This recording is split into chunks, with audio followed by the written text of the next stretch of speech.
Students, मेरे इस channel विज्ञान पाठशाला में आप सभी का स्वागत करता हूं मैं। और आज मैं आप लोगों के लिए साइंस का एक और नया लेटेस्ट वीडियो लेकर के आया हूं।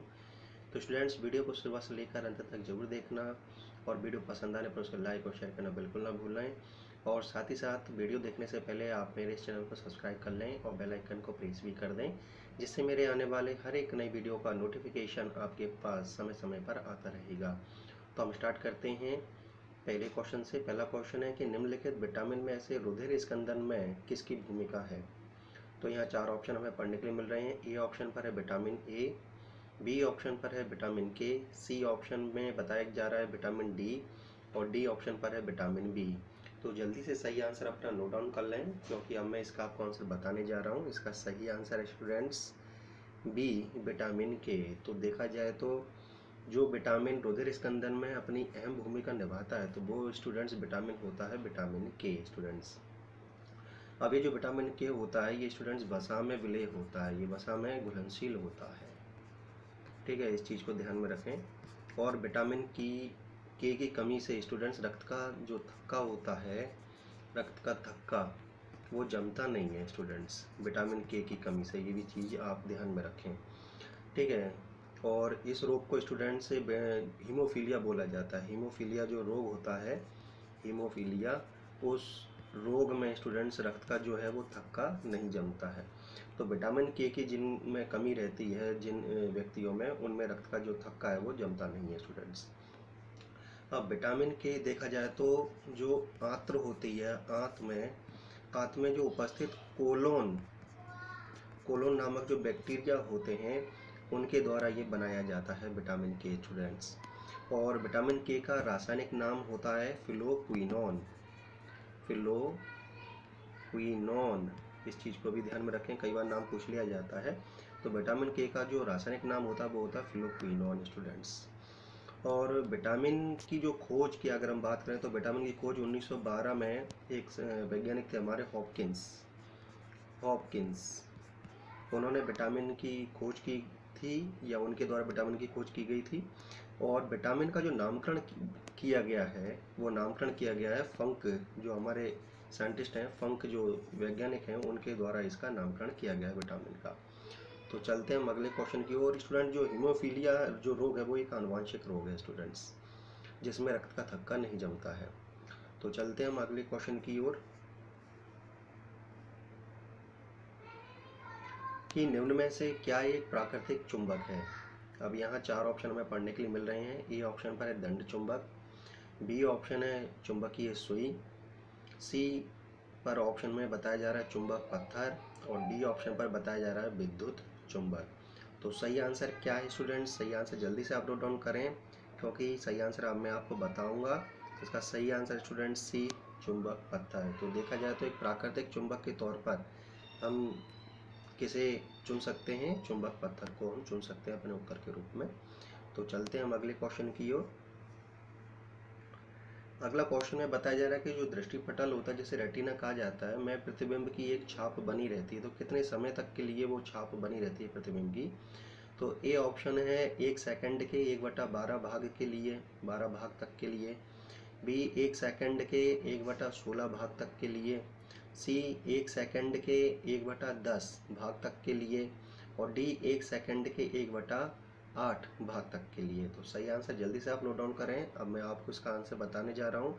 इसका सही आंसर स्टूडेंट्स बी, 1 सेकंड के 1/16 भाग तक के लिए।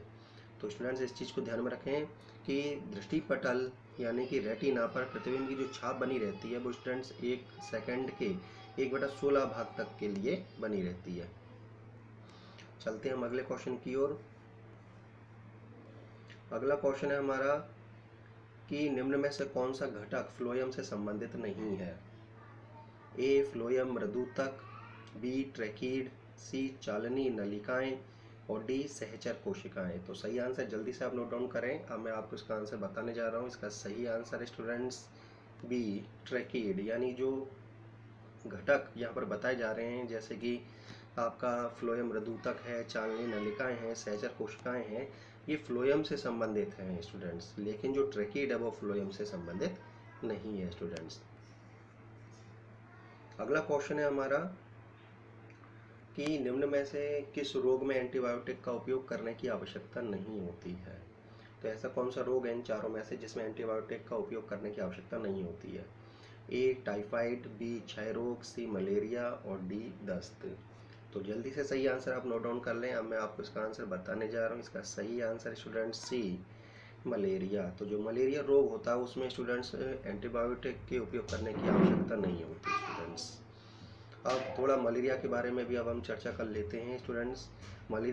जो मलेरिया रोग होता है वो केवल मादा एनोफ्लीज जो मच्छर होता है, एनोफ्लीज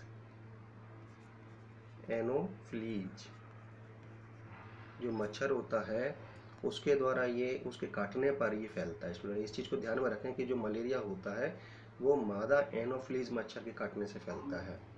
और जो मलेरिया का जो मच्छर होता है मादा एनोफ्लीज, इसकी जो खोज की थी वो डॉक्टर रोनाल्ड रोस के द्वारा की गई थी। तो इन वैज्ञानिक का भी नाम याद रखें। और मलेरिया रोग को स्टूडेंट दलदली बुखार भी बोला जाता है स्टूडेंट्स। ठीक है, इस चीज़ को भी ध्यान में रखें कि जो मलेरिया होता है उसे दलदली बुखार भी बोला जाता है, कभी परीक्षा में पूछ लिया जाए। ठीक है ना। और एक और चीज़ मैं बता दूं कि जो 25 अप्रैल की जो डेट होती है, 25 अप्रैल, इसको स्टूडेंट्स विश्व मलेरिया दिवस के रूप में मनाया जाता है। मलेरिया जो दिवस होता है उस रूप में मनाया जाता है स्टूडेंट्स 25 अप्रैल को। इस चीज़ को भी ध्यान में रखें। ठीक है, तो चलते हम अगले क्वेश्चन की ओर।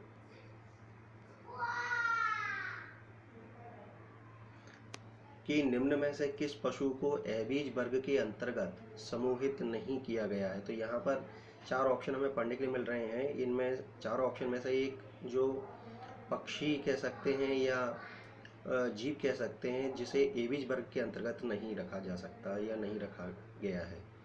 तो ए ऑप्शन पर है कबूतर, बी ऑप्शन पर है चमगादड़, सी ऑप्शन पर है गौरैया और डी ऑप्शन पर है काग। तो सही आंसर क्या है, जल्दी से सही आंसर आप नोट डाउन कर लें।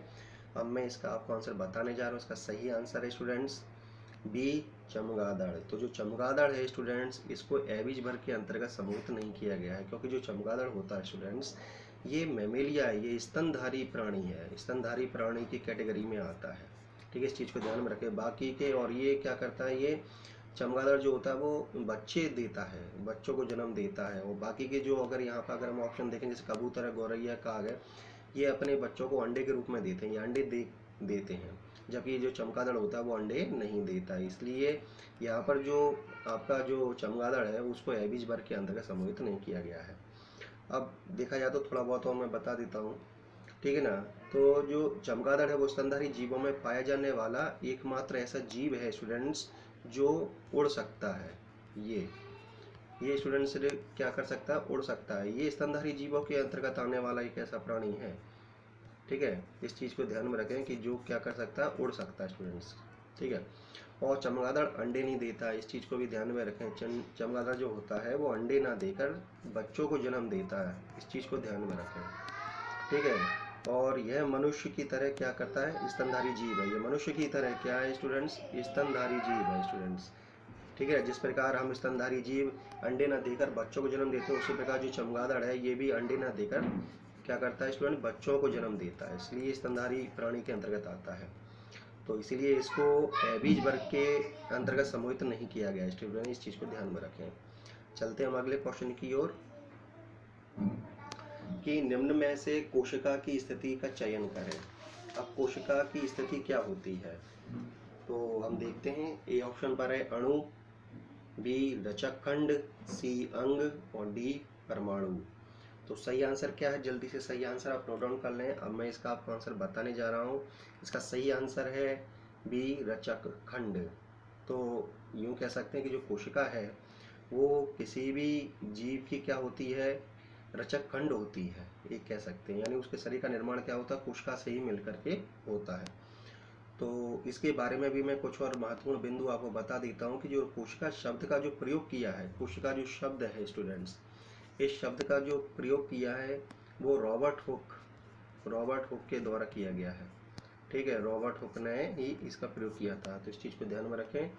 और कोशिका जीवन की समस्त छोटी कार्यात्मक, मतलब सबसे छोटी कह सकते हैं, मतलब जितनी भी जो कह सकते हैं कि जो कोशिका है वो जीवन की सबसे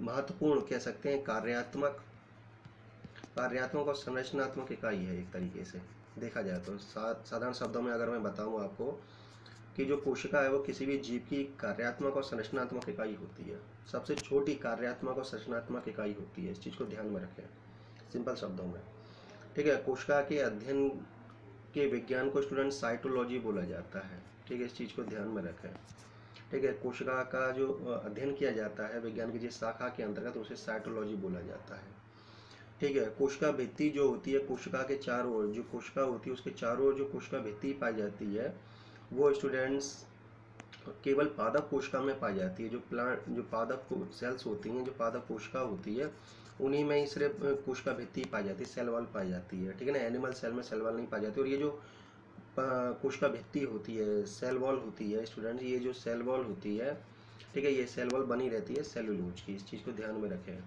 सेलुलोज की बनी रहती है। कभी भी परीक्षा में पूछ लिया जाए तो ज़रूर वहाँ पर आप टिक करें सेलुलोज, ठीक है। अब देखा जाए तो सबसे लंबी कोशिका होती है, अगर सबसे लंबी तो कोशिका की बात करें तो वो होती है तंत्रिका कोशिका स्टूडेंट, तंत्र की कोशिका होती है, ठीक है। इस चीज़ को भी ध्यान में रखें। और सबसे लंबी बात कर रहे हैं हम, सबसे लंबी कोशिका की बात कर रहे हैं, सबसे लंबी कोशिका जो होती है वो तंत्र की कोशिका होती है, ठीक है। इस चीज़ को ध्यान में रखें। और जो सबसे बड़ी कोशिका होती है वो होती है स्टूडेंट शुतुरमुर्ग की कोशिका होती है, शुतुरमुर्ग के अंडे की कोशिका, ठीक है। शुतुरमुर्ग के अंडे की कोशिका होती है वो सबसे बड़ी कोशिका होती है। इस चीज़ को ध्यान में रखें। अब कोशिका में राइबोसोम भी पाए जाते हैं, ठीक है। कोशिका में राइबोसोम पाए जाते हैं, ठीक है, जिनको बोला जाता है प्रोटीन फैक्ट्री बोला जाता है। इसको राइबोसोम को प्रोटीन फैक्ट्री बोला जाता है। इस चीज़ को ध्यान में रखें। और इसकी जो खोज का जो श्रेय जाता है रॉबिन्स को जाता है, रॉबिन्स। और एक और साइंटिस्ट हैं जिनका नाम है ब्राउन। ये इन दो साइंटिस्टों को इसकी खोज का श्रेय जाता है राइबोसोम की। अब कोशिका का जो श्वसन स्थल होता है, श्वसन स्थल, ठीक है, श्वसन स्थल बोला जाता है स्टूडेंट्स आपका माइटोकॉन्ड्रिया को। इस चीज़ को ध्यान में रखें, माइटोकॉन्ड्रिया को श्वसन स्थल बोला जाता है। और इसे कोशिका का शक्ति केंद्र भी बोला जाता है, ठीक है। इस चीज़ को भी ध्यान में रखें कि जो माइटोकॉन्ड्रिया होता है उसे कोशिका का शक्ति केंद्र भी बोला जाता है।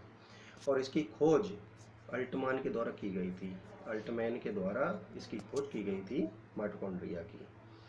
और एक और चीज़ मैं बताऊं कोशिका से रिलेटेड कि जो डीएनए पाया जाता है वो डीएनए न्यूक्लियस के अलावा यानी केंद्रक के अलावा दो और जो आपके सेल ऑर्गेनेल्स होते हैं, जिसमें है आपका माइटोकॉन्ड्रिया और दूसरा है आपका हरित लवक, ठीक है। इन दोनों में जो है केंद्रक के अलावा जो डीएनए पाया जाता है वो इन दोनों में भी पाया जाता है, माइटोकॉन्ड्रिया और हरित लवक में।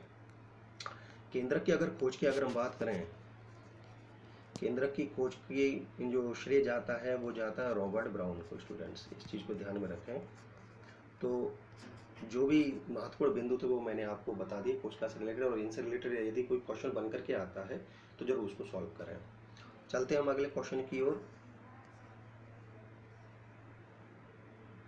कि कंट्री बर्ड का पालन पोषण एवं प्रजनन कहलाता है। तो कंट्री बर्ड का पालन पोषण और एवं प्रजनन क्या कहलाता है? ए डेयरी खेती कहलाता है, बी मत्स्य पालन कहलाता है, सी मुर्गी पालन कहलाता है, या डी मधुमक्खी पालन कहलाता है। तो उसको क्या कहा जाता है, जल्दी से आप आंसर नोट डाउन करें। इसका सही आंसर अब मैं आपको बता रहा हूँ, इसका सही आंसर है सी मुर्गी पालन। तो जल्दी से इसका आपने आंसर नोट डाउन कर लिया। और स्टूडेंट्स जो भी क्वेश्चंस आप यहाँ पर अभी पढ़ रहे हैं, ठीक है, और जिनके आंसर्स आप नोट डाउन करते जा रहे हैं, तो वीडियो के लास्ट में जरूर देखना स्टूडेंट्स कि कितने प्रश्नों का सही आंसर आपके द्वारा दिया गया, तो इससे आपको आपकी तैयारी का भी पता चलेगा। तो चलते हैं हम अगले क्वेश्चन की ओर कि निम्नलिखित में से कौन वायुमंडलीय ओजोन परत को नुकसान पहुंचाता है। तो इनमें से कौन है जो वायुमंडलीय ओजोन परत को नुकसान पहुंचाता है? A chlorofluorocarbon, B sulphur dioxide, C carbon dioxide, D nitrogen dioxide. तो सही आंसर क्या है, जल्दी से सही आंसर आप नोट डाउन कर लें। इसका सही आंसर मैं आपको बताने जा रहा हूँ। इसका सही आंसर है स्टूडेंट्स ए क्लोरोफ्लोरोकार्बन। स्टूडेंट जो होता है वो वायुमंडलीय ओजोन परत को नुकसान पहुंचाने का कार्य करता है। इस चीज़ को ध्यान में रखें स्टूडेंट्स। चलते हैं हम अगले क्वेश्चन की ओर कि छाती गुहा के आसपास की कंकाल संरचना को कहा जाता है? ए फेफड़ा कवर कहा जाता है, बी पसली पिंजर कहा जाता है, सी छाती की हड्डी कहा जाता है, या डी छाती कवर कहा जाता है। इसको क्या कहा जाता है स्टूडेंट्स? ठीक है, छाती की गुहा के आसपास की कंकाल संरचना को। तो जल्दी से सही आंसर आप नोट डाउन करें, अब मैं आपको इसका आंसर बताने जा रहा हूँ। इसका सही आंसर है स्टूडेंट्स बी, पसली पिंजर बोला जाता है स्टूडेंट्स। इस संरचना को, इस कंकाल संरचना को बोला जाता है पसली पिंजर। ठीक है, इस चीज़ को ध्यान में रखें। और मनुष्य में पसली पिंजर में स्टूडेंट्स 24 पसलियाँ होती हैं, 24 पसली होती हैं। इस चीज़ को ध्यान में रखें कि जो पसली पिंजर होता है, ठीक है ना, तो उस पसली पिंजर में 24 पसलियाँ पाई जाती हैं। चलते हैं हम अगले क्वेश्चन की ओर।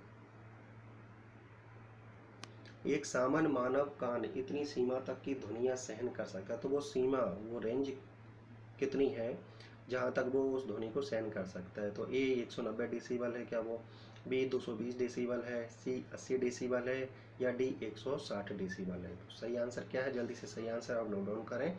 अब मैं इसका आपको आंसर बताने जा रहा हूँ। इसका सही आंसर है स्टूडेंट सी, 80 डेसिबल वो रेंज होती है जहाँ पर कोई भी मानव कान जो है वो इतनी सीमा तक की ध्वनि को सहन कर सकता है स्टूडेंट्स। इस चीज़ को ध्यान में रखें। अब देखा जाए तो जो ध्वनि की जो तीव्रता होती है स्टूडेंट्स, ध्वनि की जो तीव्रता होती है उसको डेसिबल में मापा जाता है। इस चीज़ को ध्यान में रखें, कई बार परीक्षा में आता है, ये बहुत अच्छा इंपॉर्टेंट क्वेश्चन है। डेसिबल में मापा जाता है और इसकी जो फ्रिक्वेंसी होती है उसको हर्ट्ज में मापा जाता है। ठीक है, इस चीज़ को भी ध्यान में रखें। सामान्य कान देखा जाए तो 80 डेसिबल, जो 80 डेसिबल होता है वो वहाँ तक की जो रेंज होती है सुनने तक की, उसको सहन कर सकता है स्टूडेंट। 80 डेसिबल की तक की जो ध्वनि होती है उसको सहन कर सकता है। अब मनुष्य के कान देखा जाए तो इसकी एक रेंज होती है, ध्वनि की जो परास होती है, ठीक है ना, 20 हर्ट्ज से 20,000 हर्ट्ज, 20,000 हर्ट्ज तक की जो ध्वनियाँ है वो सुन सकता है। ये रेंज होती है, ऑडिबल रेंज होती है। ठीक है स्टूडेंट्स, तो स्टूडेंट्स चलते हैं हम अगले क्वेश्चन की ओर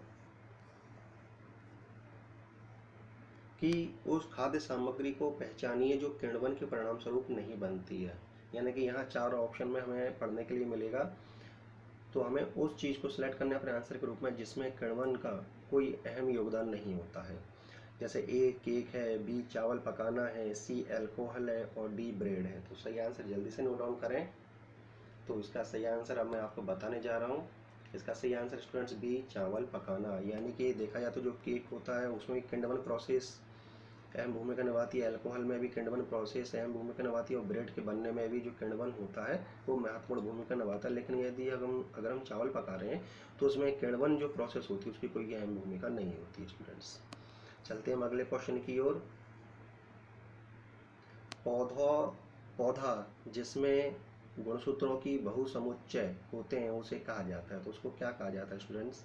ए अगुणित बोला जाता है, बी बहुगुणित कहा जाता है, सी त्रिगुणित कहा जाता है, और डी द्विगुणित कहा जाता है। तो सही आंसर क्या है? जल्दी से सही आंसर